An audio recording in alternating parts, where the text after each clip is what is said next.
Amém. Glórias a Deus.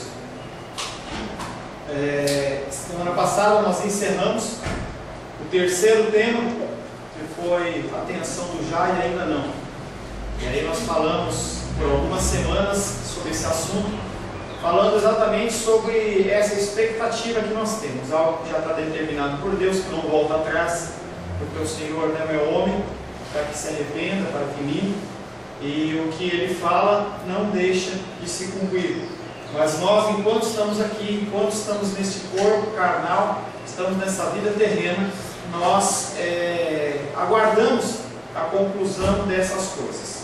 E agora nós vamos entrar num tema que começa a ficar cada vez mais interessante. É o tema de hoje, começa hoje, é o tema da morte física. E eu quero pedir que você, dentro do possível, se atenha ao tema, porque se a gente começar a pegar desvios e variantes, a gente não vai conseguir avançar o nosso estudo. De maneira nenhuma eu quero dizer para você que eu vou abranger 100% desse tema. Seria muita soberba da minha parte dizer que eu iria abranger 100% desse tema. Mas a gente vai falar algumas coisas para a gente poder dar continuidade ao nosso estudo. E uma coisa vai puxando a outra e nós vamos crescendo em entendimento. Amém? Amém. O tema de hoje é morte física. Abordamos agora a questão da morte física, especialmente essa relacionada com o pecado. O tema que nós vamos falar sobre morte é um tema relacionado com o pecado. O problema que nós encaramos aqui é a conexão. Há conexão entre o pecado e a morte? A morte veio para o mundo como resultado do pecado? Ou será que a morte ia acontecer de qualquer jeito, mesmo que não houvesse pecado? São dúvidas que a gente não sabe. O que aconteceu? Será que antes ninguém morria? Será que não havia morte no mundo? Que morte é essa? Que grupo que nós estamos falando? Os animais, vegetais, as árvores, nada morria? Ou alguma coisa morria? Para vermos claramente esse problema, entretanto, temos primeiro que fazer uma distinção importante. Nós estamos falando de morte do homem ou morte das outras coisas? Essa é a primeira coisa que a gente tem que começar a pensar.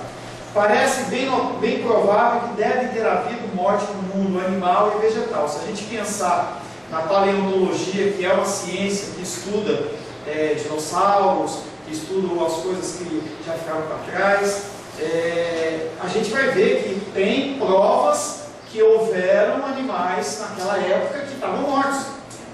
E os dinossauros, não vou entrar nesse tema, é um tema muito complexo, mas o dinossauro, por exemplo, ele é um ser que não viveu há 5, 30 milhões de anos atrás.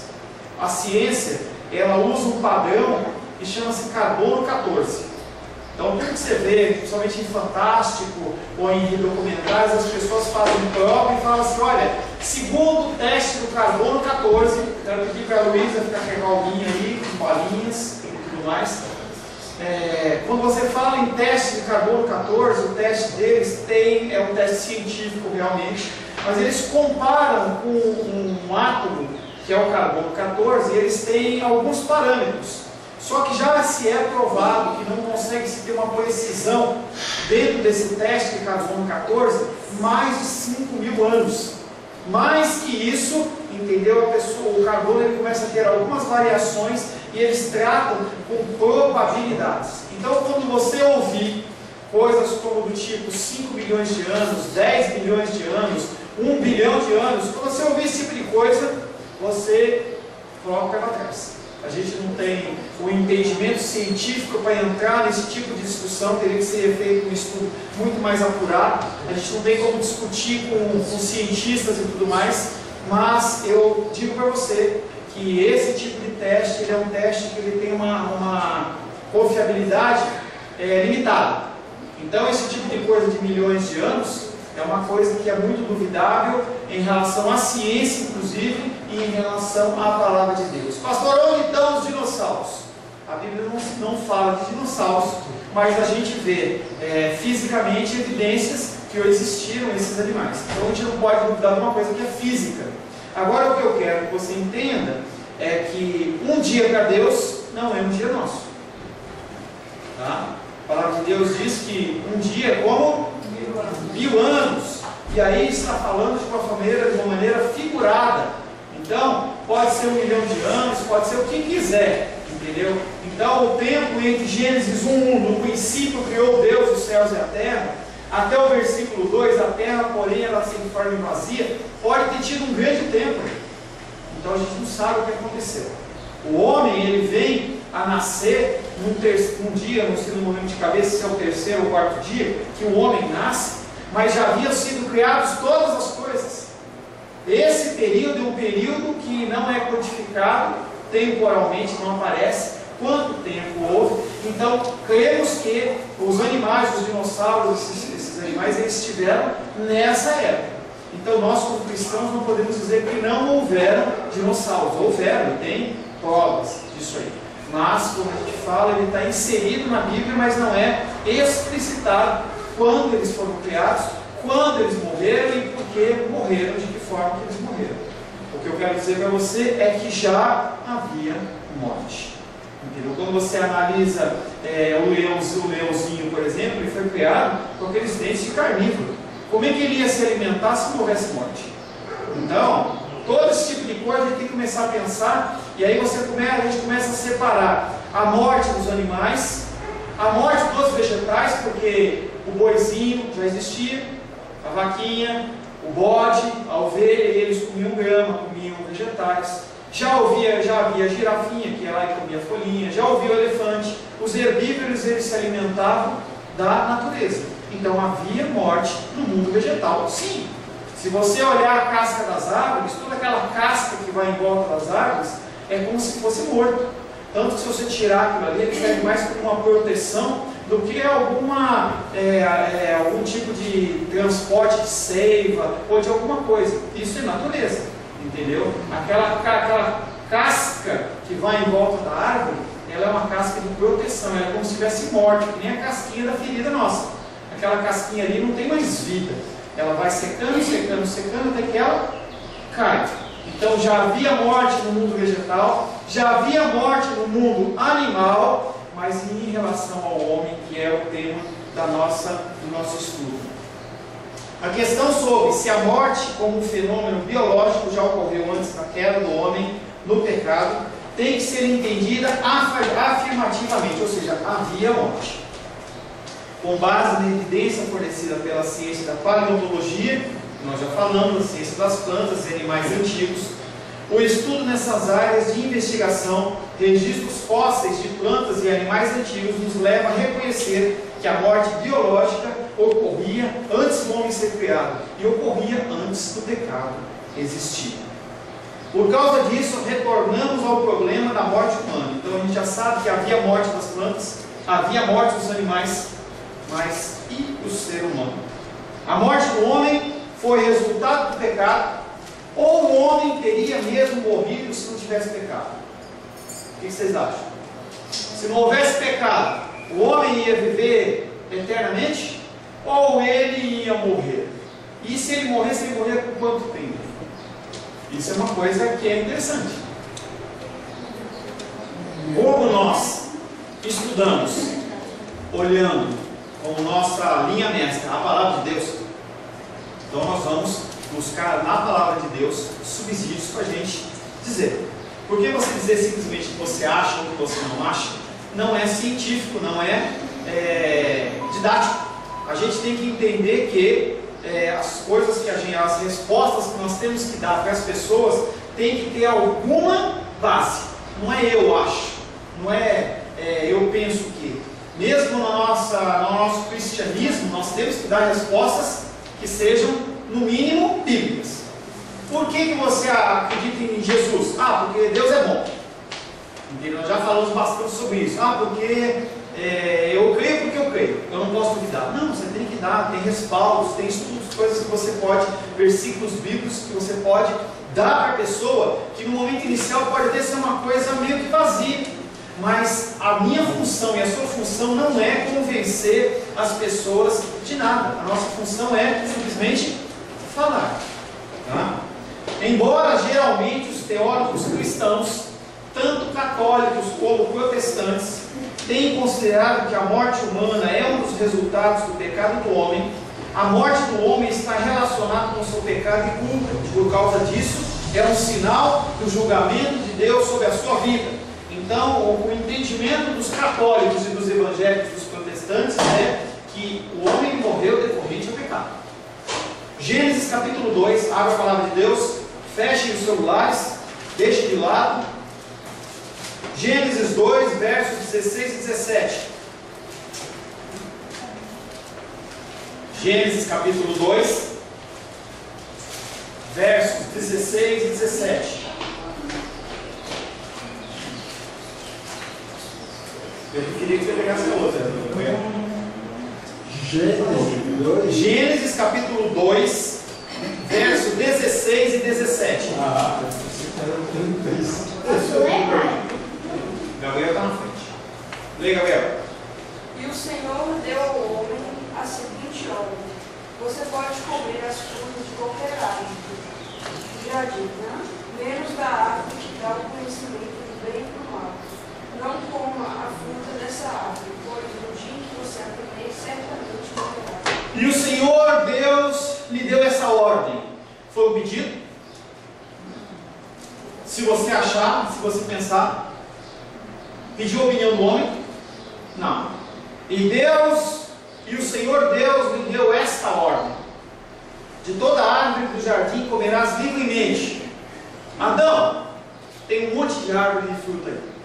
Você pode comer de todas. A gente não sabe que fruta que é. A gente tem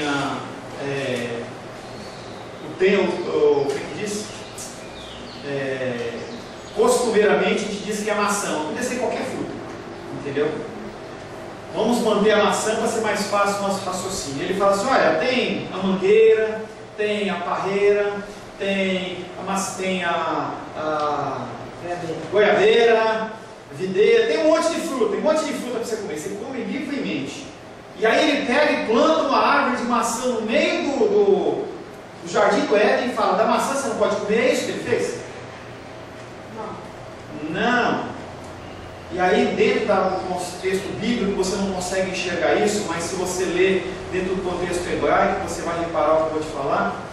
Não havia apenas uma macieira, haviam várias macieiras. Só que ele falou: essa macieira aqui você não toca. É como se, por exemplo, você comprasse uma bandejinha de iogurte em casa e falasse assim: olha, vocês podem comer todos os iogurtes, mas deixa esse aqui para mim, esse aqui é meu. Foi o que Deus fez.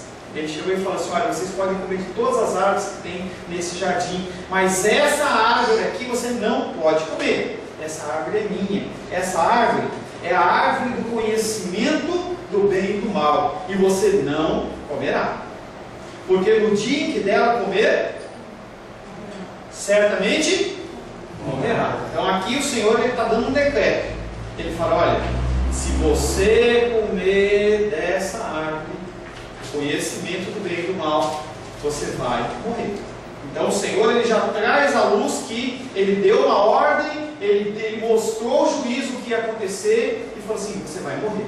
Então esse é um dos versículos que, entre muitos que tem, que diz que a partir do pecado do homem veio a morte. Mas aí a gente pergunta: que morte? Vamos continuar. Porque tem a morte física e a morte espiritual. Essa passagem que contém a primeira referência à morte na Bíblia, essa é a primeira vez que se fala de morte na Bíblia, ensina claramente a conexão entre o pecado e a morte. Será que no Novo Testamento também se fala sobre isso? Romanos capítulo 6, verso 23.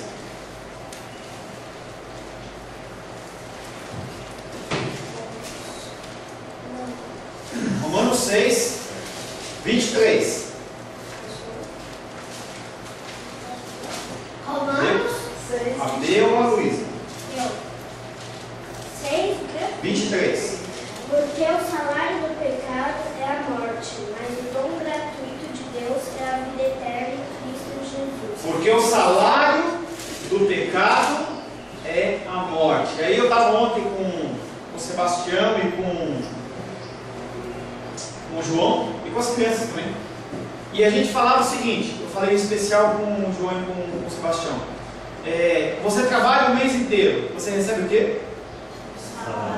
Você recebe um tapinha nas costas? Você fala assim, obrigado, valeu, foi muito legal. A faxineira vai na tua casa, e aí ela faz a limpeza, você liga para ela e fala assim, olha, muito obrigado, fulano, que você limpou a minha casa. É isso que acontece? O que a pessoa tem que receber? Dinheiro, salário. E aí o Senhor aqui em Romanos 6,23, ele diz que o pecado, ele tem um salário. E o salário desse pecado, ele é a morte. É a morte. Entendeu? Então ele novamente ele volta a falar de morte. Deus ameaçou com morte como penalidade por comer das árvores, da árvore proibida. A expressão hebraica usada no texto significa você deverá certamente morrer. Você comeu, você desobedeceu, você tem um preço a ser pago. O salário do pecado é a morte. Mas o que dizer da expressão certamente morrerás? As palavras que a Bíblia usa para denominar a morte pode significar várias coisas. Que sentido terá a palavra aqui? O significado óbvio primeiro é morrer de morte física. Aquilo que eu falei, quando você fala em morte, ninguém pensa, no contexto nosso, em especial no contexto dos dias de hoje, numa morte espiritual. Se você chegar para uma pessoa e falar assim, olha, a pessoa morreu, você vai pensar o quê? Ah, ela morreu espiritualmente? Não, morreu.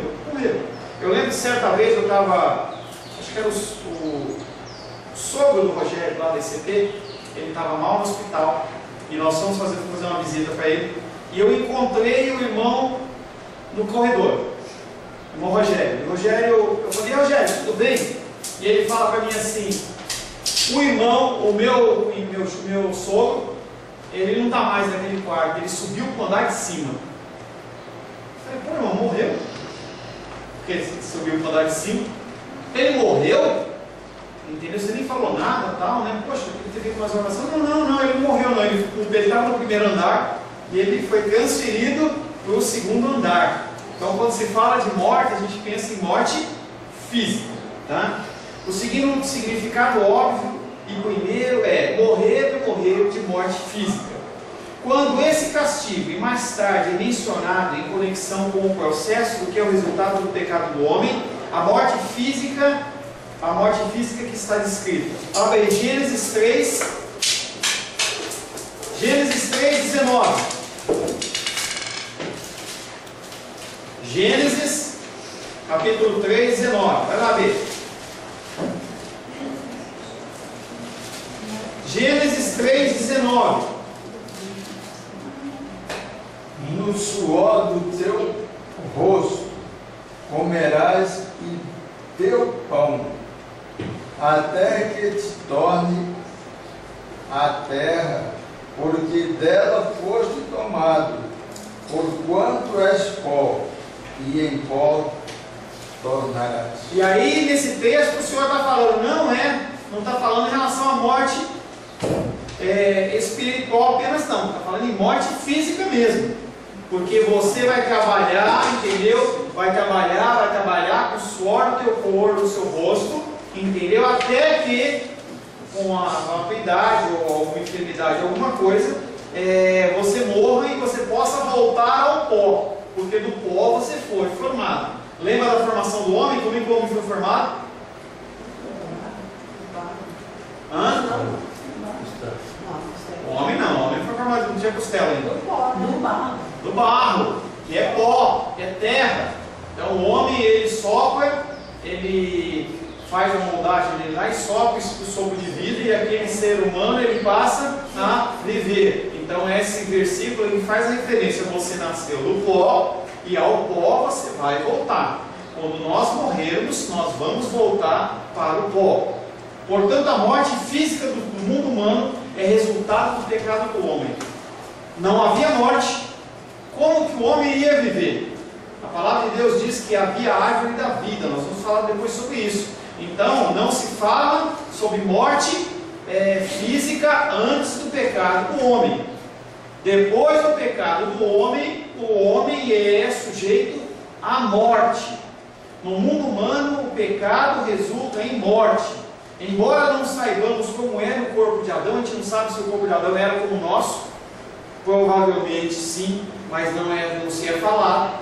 Antes da sua queda no pecado, nós somos impedidos por essa passagem de assumir que ele teria morrido fisicamente de qualquer forma. Então, se tivesse pecado, se não tivesse pecado, ele não iria morrer. Não se fala sobre isso. O que o Senhor fala é, se comer da árvore, morre.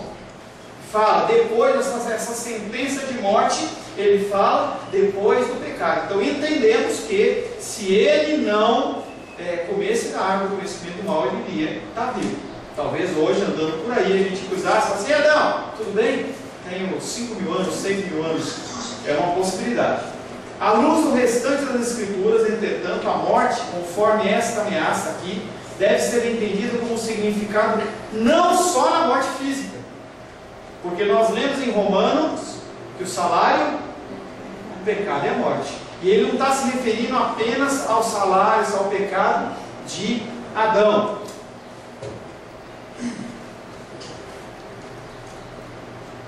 À luz do restante das Escrituras, entretanto, a morte, conforme nessa ameaça aqui, deve ser entendida como um significado muito mais do que simplesmente uma morte física.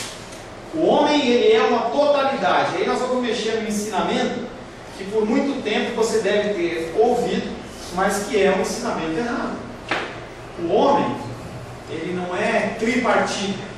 O homem, ele é corpo, alma e espírito, mas não são coisas divisíveis. Muitas pessoas entendem que o corpo é o corpo, a alma é a alma e o espírito é espírito. E não é assim que funciona. Nós temos um corpo que quando ele sofre um ferimento ou sofre algum tipo de injúria, ele afeta o nosso emocional e afeta o nosso espiritual. Quando você passa uma dificuldade física, você está doentinho, você dificilmente você consegue levantar para orar. É difícil, entendeu? Quando você recebe um revés no amor, entendeu? Há uma dificuldade amorosa, você fica com a tua alma abatida, muitas vezes você até fica doente. Quando você está afastado de Deus, você não vai para a casa do Senhor, muitas vezes você é acometido de doenças como depressão, doenças físicas inclusive, porque você vai se afastando de Deus e você vai desregrando a sua vida, você deixa de seguir os ensinamentos do Senhor. Então, nós não somos seres que somos tripartidos, mas nós somos seres únicos. O nosso corpo, ele nosso corpo é uma capa que engloba a nossa alma e engloba o nosso espírito. Nós somos um ser só. Você não tem como dividir. Não é que nem você vai lá e fazer um ovo e você consegue tirar a gema do ovo. Não, nós somos seres únicos. Cada parte afeta a outra parte. O emocional afeta o espiritual afeta o físico afeta o nosso emocional. E isso aí é todo entrelaçado. Então, nós somos seres únicos. É como a figura de Deus. Nós temos Deus que tem Deus Pai, Deus Filho e Deus Espírito Santo. Mas os três são Deus. Se você tirar um deles, não está se falando mais de Trindade. Se você tirar dois deles, não está se falando de Trindade. Cada um deles, e é um tema complexo, cada um deles, seja Deus Pai, Deus Filho, Deus Espírito Santo, eles têm personalidades diferentes, eles são pessoas diferentes, mas eles, no conjunto, eles formam a totalidade de Deus. Tá? Pergunta? Tudo bem? Onde é que está aquele versículo que fala até o ponto de dividir alma e espírito? Sim, ali, quando você está falando sobre um tema, aí eu usei como eu vou explicar para você. Ali não está falando que é possível dividir alma e espírito. Está falando chegar até o ponto de. E não que você consegue dividir. Você está fazendo. O apóstolo Paulo, ele tem algumas figuras de linguagem que às vezes a gente não entende. Então, por exemplo, quando ele fala de se eu entregasse meu corpo para ser queimado, mesmo que eu entregasse meu corpo para ser queimado, mesmo que eu fizesse uma série de coisas, se eu não tivesse amor, de nada valeria. Ele está usando figuras de linguagem, não uma linguagem literal. Mesmo assim, ele não fala que é possível dividir alma e espírito. Ele fala chegar possível até dividir alma e espírito. É como se fala assim, no final dos tempos, a maldade ela se aumentaria de tal maneira que até, se possível, os eleitos seriam enganados. Então ele chega a um limite, porque Deus ele não estabelece nenhum fardo, nada que nós não podemos suportar. Então ele trabalha com figuras de linguagem. Ele fala assim: olha, o negócio é tão sério que até isso quase poderia acontecer, mas não acontece. Tá? Amém? E mais uma coisa que vocês não perguntaram, porque você vê palavras escritas, corpo, alma e espírito na Bíblia, em situações diferentes. E aí eu quero que você entenda que palavra por palavra não tem um sentido. Não há, se você pegar uma palavra só e colocar ela fora de uma frase, fora de um contexto, ela pode ter uma série de significados. E eu não sei todos os significados da palavra manga, mas o pastor Ayrton ele dá um exemplo bem legal e ele fala, conta toda uma história que eu não sei contar, mas tem manga fruta, tem manga de camisa, tem manga daquele candeeiro, entendeu? Tem manga de candeeiro, tem manga do carburador, tem uma série de tipos de manga, tem uns 6, 7, 8 exemplos de manga. Se você colocar o acento no ar, então se você mangar de mim, então são palavras que se você tirar do contexto, não tem sentido. Então, quando você pega as palavras corpo, alma e espírito, aí como eu não vou ensinar grego para vocês, entendeu? Eu também não tenho essa habilidade, vocês confiam em mim, ou então tem que buscar o estudo, tá? A palavra que diz corpo, alma e espírito, no contexto que nós estamos falando, ela é a mesma palavra, só que usada de maneiras diferentes. Se você olhar na palavra grega, então vai estar a mesma palavra significando corpo, alma e espírito. Então a palavra é a mesma, dizendo do que é do ser único do ser humano, mas uma característica especial e específica. Amém? O Arthur saiu, tá? Só fica de olho nele. O Edinha senta atrás, aí ele pode ficar à vontade ali, e aí você fica também ouvindo, não tem problema não, tá? Uma vez que, de acordo com as Escrituras, o significado mais profundo da vida é comunhão com Deus. Entenda que essa morte é uma morte que não é apenas a física, estamos falando da física sim, mas a morte pior que tem não é a morte física. A morte pior que tem é você não ter a comunhão com Deus. Quando se é mostrado a partir do pecado de Adão o que aconteceu, ele fala que ele foi rompido, houve um rompimento entre Deus e o homem, porque Deus ele é santo, santo, santo, e ele não convive com o pecado. A partir daquele momento em que Adão pecou, o homem ele não tem mais contato com Deus. Ele fala e Deus ouve? Sim, porque ele é onisciente. Mas sabe quando você está ouvindo uma coisa e não está escutando? É isso que acontece. Deus, ele não podia ter mais contato com o homem, porque a regra que ele definiu foi Deus. Ele não podia ter mais contato com o homem. Ali, quando Adão peca, ele estabelece uma série de normas e regras, e depois ele só vai se manifestar lá na frente. Você não vê mais ele conversando com Adão como ele falava. Na viração do dia ele vinha e conversava com Adão. Como era isso? Não tenho a mínima ideia. Talvez ele falasse em voz audível, talvez ele aparecesse em alguma... Não sei dizer. Mas depois que o Adão pecou, ele não conversou com Adão. Mas não em título de comunhão. Porque você pode conversar, você tem amigos? Sim. Mas tem pessoas que você conversa, assuntos genéricos, e você não tem intimidade. Tá? Intimidade. O problema é grau de intimidade com a pessoa. E no caso, ele não tinha grau de intimidade com Deus. Porque se não fosse assim, Abraão lá na frente ele também era pecador, ele conversou com Deus. Moisés conversou com Deus, mas não havia grau de intimidade. Com Moisés ele disse que ele vira amigo, e a gente não consegue entender qual era o grau de mansidão que aquele homem tinha. Eu não sei qual era o grau de santidade que aquele homem tinha, para que ele pudesse ter algum tipo de comunhão com Deus e contato com o Senhor. Havia um tipo de proteção, porque senão ele seria consumido. Quando Deus, que é santo, ele se apresenta perante nós que somos pecadores, o resultado é morte, é pó, não tem como. E aí as pessoas cantam nas igrejas. E um dia eu peguei a Luísa, nossa Luísa, e ela falou assim: vou cantar um hino tal. Eu falei: esse hino, querida, não é verdade. Eu vejo a glória do Senhor hoje aqui. A palavra de Deus diz que ninguém viu a glória do Senhor e ficou vivo. Moisés, ele falou assim: eu quero ver a glória do Senhor. E o Senhor falou com ele assim: olha, Moisés, eu vou mostrar toda a minha bondade, vou colocar você na fenda da rocha, e eu vou passar, vou tampar você com a minha mão, para que você veja as minhas costas. E aí, eu, Paulo, e nós, igreja cristã Semente de Vida, vamos olhar para Deus e falar assim: eu vejo a glória do Senhor hoje aqui. Isso é mentira. Como é que eu vou mentir? Então a gente tem que tomar cuidado. Parece que é bobeira, mas não é bobeira.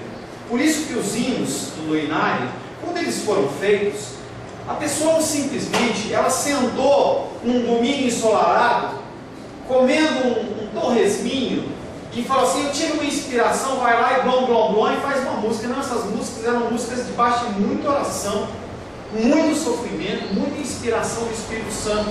Músicas como essa, elas atravessam séculos.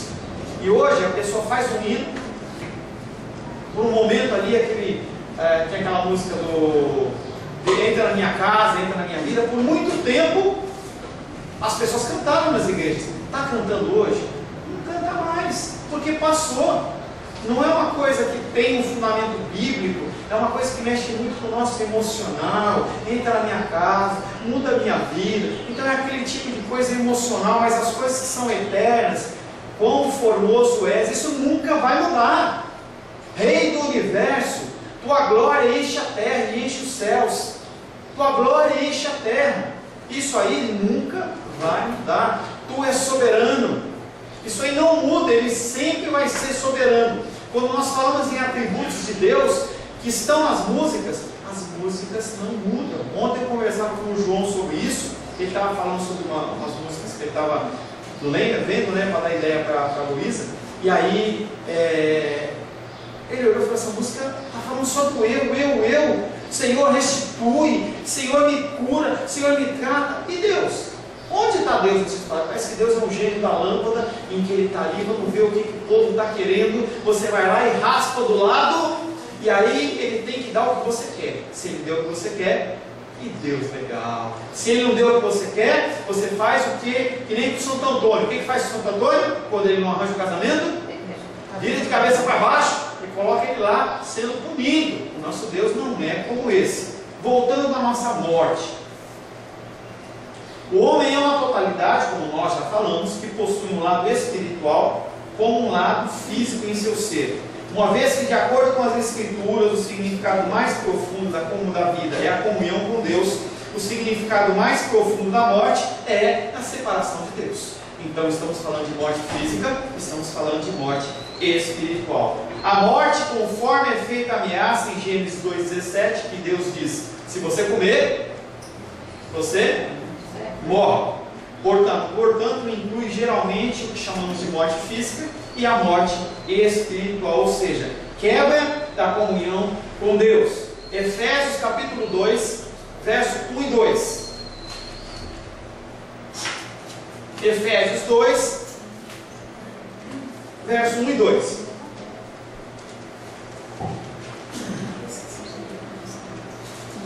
Quem achou, lê. Ele nos deu vida, estando vós mortos nos vossos delitos e pecados, nos quais andastes outrora, segundo o curso deste mundo, segundo o príncipe da potestade do ar, o espírito que agora atua nos filhos da desobediência.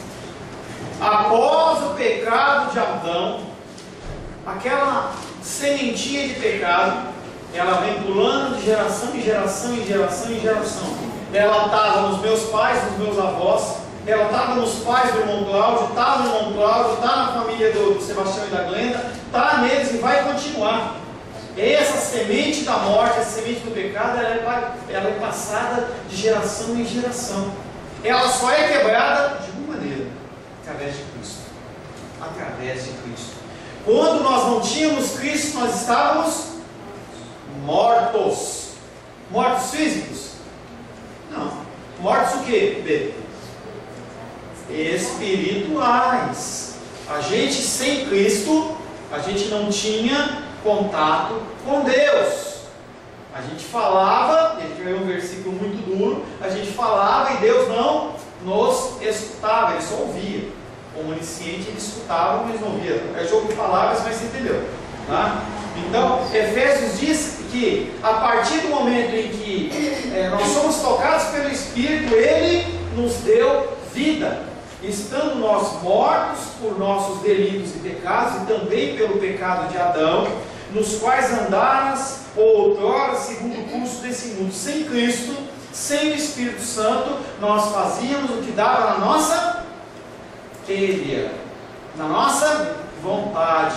Eu quero fazer, eu faço; eu não quero fazer, eu não faço. Segundo o príncipe das potestades do ar, ou seja, sem Cristo, nós andávamos segundo o curso do cão, Satanás, do bodão, tá? E quando nós não tínhamos Cristo, nós andávamos direcionados para Ele. Eu, quando não tinha Cristo, bebia, via pornografia, fazia uma série de coisas que eu vivia conforme o curso desse mundo, que quem rege é o príncipe da potestade do ar. Mas eu pergunto para você, perguntei ontem para as crianças e eu pergunto para vocês: quem manda nesse mundo? É o diabo ou é Deus? Mas e o diabo? O diabo, a partir de uma permissão de Deus, ele age neste mundo. Então, quando você vê lá, eu conversei com a Rosângela ontem, bem interessante essa conversa, e ela falou uma coisa que eu tinha luz, mas não estava reparando. Aquele evento lá de Paris, foi a ação do diabo ou foi a ação de Deus? Deus é soberano ou não é soberano? Eu conversava com um irmão esses dias, e ele estava repudiando aquilo. Eu também não sou a favor da morte, naquele sentido, a criação de violência, porque nós já falamos um pouco sobre isso. Mas aí ele falou assim: se Deus que é Deus, Ele não fez nada, por que nós temos que fazer?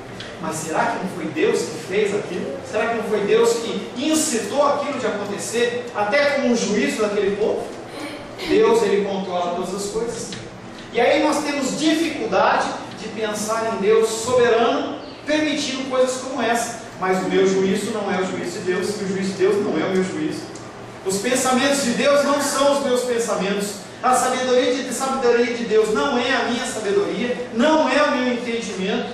Então você tem que tomar muito cuidado com esse tipo de raciocínio, tá? Ele vos deu vida, estando vós mortos nos vossos delitos e pecados, nos quais andastes outrora, segundo o curso deste mundo, segundo o príncipe da potestade do ar, do espírito que agora atua em quem? Em quem que esse espírito de desobediência atua? Em mim, em você? Não. Lê aí, o final do versículo. Filhos de quem? Da desobediência. Ele está falando das pessoas que não têm o Espírito Santo de Deus. Porque aqueles que têm o Espírito Santo de Deus, eles têm que andar não segundo o curso deste mundo, e sim segundo a palavra de Deus. São duas linhas e dois trilhos. Você não pode estar nos dois. Ou você está em um, ou você está em outro. Em outras palavras, depois de um homem ter pecado, ele imediatamente morreu, no sentido espiritual. E por causa disso ele fica sujeito ao que chamamos de morte eterna, separação eterna da presença amorosa de Deus. Ao mesmo tempo, o homem entrou num estado no qual a morte corporal se tornou agora inevitável. Nosso corpo, longe da presença de Deus, a partir do pecado, ele começa a ter um corpo que se decompõe. Gênesis capítulo 3,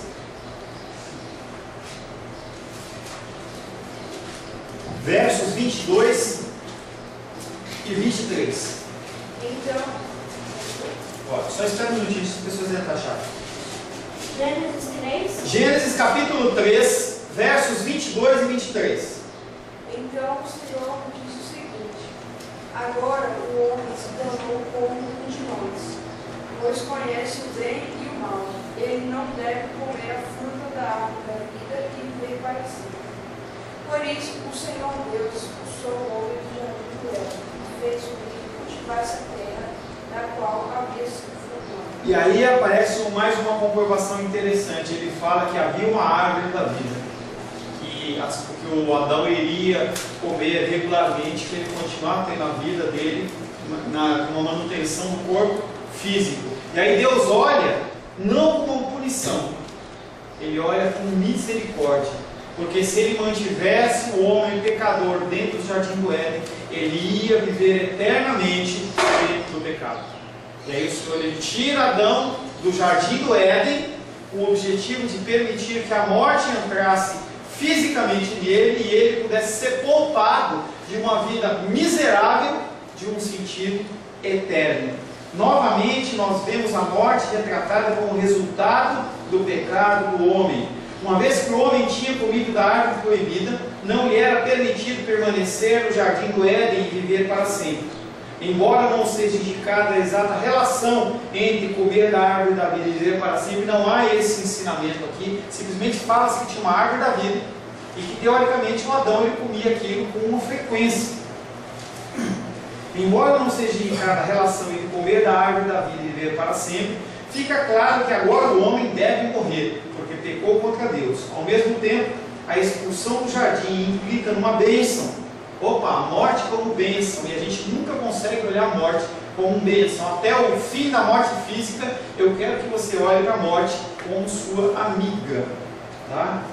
Fica claro agora o homem que deve morrer porque pecou contra Deus. Ao mesmo tempo, a expulsão do jardim implica numa bênção, porque viver eternamente com uma natureza descaída, não regenerada, não teria sido uma bênção, mas teria significado uma extensão irremediável do curso da vida. Imagina você em pecado, com o teu corpo, Titi, imagina você ter essas dificuldades, essas dores, e você viver mais 1 milhão de anos, cada dia que passa você ficando pior. Isso é uma tremenda maldição. Chega um ponto que a pessoa não aguenta mais. Nós queremos que os nossos familiares vivam eternamente, com certeza. Quando a gente vê um familiar ficando doente para morrer, a gente fica triste. A gente não espera, não quer que aquilo aconteça. A gente ora, faz campanha, faz de tudo, entendeu? Mas chega um momento em que o corpo físico ele não suporta mais. Por isso que o Senhor limitou a vida humana. Você não vê pessoas passando de 120 anos. Porque chega um momento em que os órgãos eles não funcionam mais, a pessoa começa a ter um sofrimento, começa a ter uma série de dificuldades, não vê mais, não enxerga mais, tem problema urinário, tem uma série de problemas. Então, aquilo é como se fosse um livramento. Nós, como seres humanos egoístas, nós queremos perpetuar isso o máximo possível.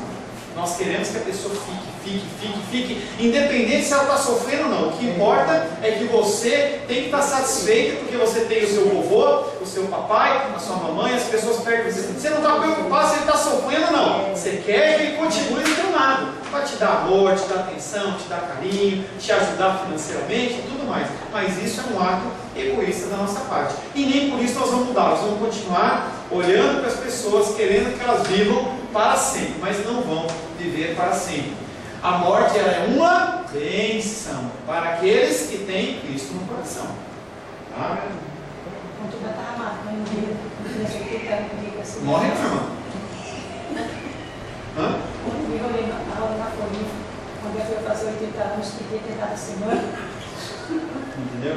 A gente começa, mas a conta em relação ao ser humano não é essa. O ser humano ele quer realmente. Alguns querem viver para sempre. Uns dizem que o Walt Disney, Hitler e outros, entendeu? Têm os seus corpos congelados, entendeu? Diz que o Walt Disney está congelado em algum lugar, porque quando vier aquelas coisas que a gente vê em filme, que o cara ressuscita, faz uma transferência de cérebro, uma coisa assim, o cara volta a viver. Mas a grande maioria tem mais é como um alívio, é um fardo que vou.